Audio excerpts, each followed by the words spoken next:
शिवाय मित्रांनो, मी तुमचा शुभम व्लॉगर पुन्हा एकदा स्वागत आहे आपल्या यूट्यूब चॅनलवरती। तर मागच्या वेळेत आपण टावर वगैरे दाखवलं, ते तुम्ही नक्कीच पाहिलंच असाल। तर आता मी तुम्हाला दाखवणार आहे भाताची शेती।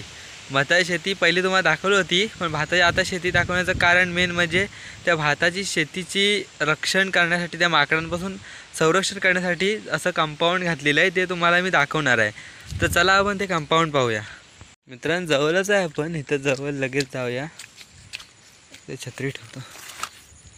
हे बघा, पाहू शकता इथे जरा मोडलं आहे, ते आता पाऊस वादळामुळे तुटलं आहे। ते पाहू शकता तुम्ही। हे कंपाऊंड तिकडे साईडला जाळी लावलेली आहे, दाखवतो नीट।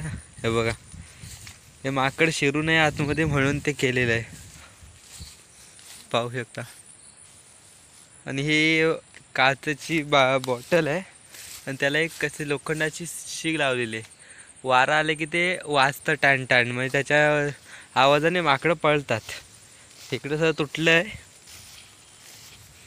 हे वाऱ्यामुळे सरळ झालं आहे। पाऊस जोरात पडतो। हा मित्रांनो, पावसाळ्यात छत्री आणूया।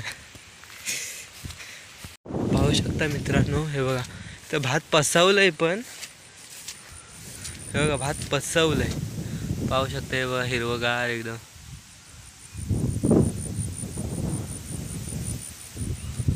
वारा खूप जोरात सुटला। हे बघा, हे इथं जाळी लावलेली आहे, पाहू शकता। हे बघा,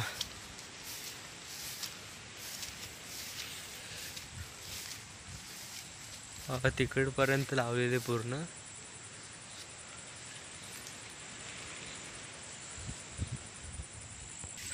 पाहू शकता गाईज,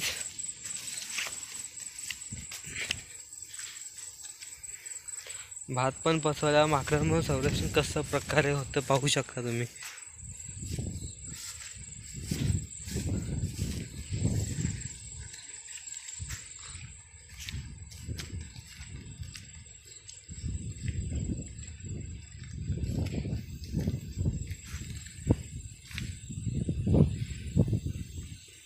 पाहिलात नाही जाळी वगैरे कशी प्रकारे लावलेली आहे, तर त्यामुळे माकडं आतमध्ये जात नाही जास्त करून।